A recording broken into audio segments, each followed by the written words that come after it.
ಇವತ್ತಿನ major story ನಿಮ್ಮೆಲ್ಲರಿಗೂ ಗೊತ್ತಿದೆ.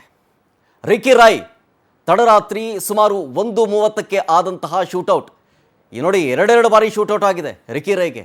ಆದರೂ ಗ್ರೇಟ್ ಎಸ್ಕೇಪ್, ಸೇಮ್ ಅವರ ತಂದೆಯ ರೀತಿಯಲ್ಲ. ಅಪ್ಪ ಮುತ್ತಪ್ಪ ರೈನಂತೆಯೇ ಅದೃಷ್ಟವಂತ ರಿಕಿ ರಾಯ್. ಅವ್ರ ಮೇಲೂ ಕೂಡ ಹಿಂಗೇನೆ 2-3 ಬಾರಿ ಅಟ್ಯಾಕ್ ಆಗಿತ್ತು, ಗ್ರೇಟ್ ಎಸ್ಕೇಪ್ ಆಗ್ತಾ ಇದ್ರು. ಅದೇ ಅದೃಷ್ಟವಂತ ಇದೇ ರಿಕಿ ರಾಯ್. ಮಣಿಪಾಲ್ ಆಸ್ಪತ್ರೆಯಲ್ಲಿ ರಿಕಿ ರಾಯ್ಗೆ ಆಪರೇಷನ್ ಆಗ್ತಾ ಇದೆ. ಮೂಗು ಮತ್ತು ಬಲಗೈ ತೋಳಿಗೆ ಗಂಭೀರವಾಗಿ ಗಾಯ ಆಗಿದೆ.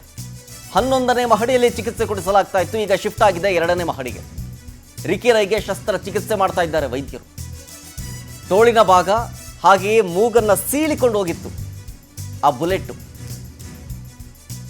ಮೂಗು ಕುಯ್ದೋಗಿದೆ, ಅದನ್ನ ಶಸ್ತ್ರಚಿಕಿತ್ಸೆ ಮಾಡಲೇಬೇಕು.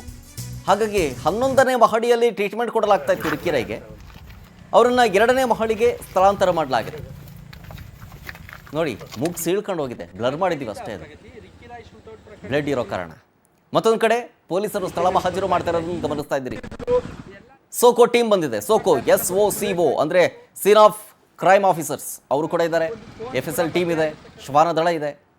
ಜೊತೆಗೆ ಆ ಕಾರನ್ನು ಕಂಪ್ಲೀಟ್ ಆಗಿ ಪರಿಶೀಲನೆ ಮಾಡ್ತಾ ಇದೆ. ಬುಲೆಟ್ ಸಿಕ್ಕಿದೆ, 2 ಬುಲೆಟ್ ಸಿಕ್ಕಿದೆ, ಒಂದು ಸಿಮ್ ಅಲ್ಲದ ಕೀಪ್ಯಾಡ್ ಮೊಬೈಲ್ ಸಿಕ್ಕಿದೆ. ಆಮೇಲೆ ಹೇಳಿಕೆಗಳನ್ನು, ಸ್ಟೇಟ್ಮೆಂಟ್ಗಳನ್ನು ತೆಗೆದುಕೊಳ್ಳಲಾಗ್ತಾ ಇದೆ.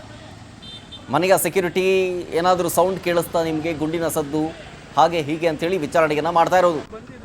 ಎಲ್ಲ ಎವಿಡೆನ್ಸ್ಗಳನ್ನು ಕಲೆಕ್ಟ್ ಮಾಡ್ತಾ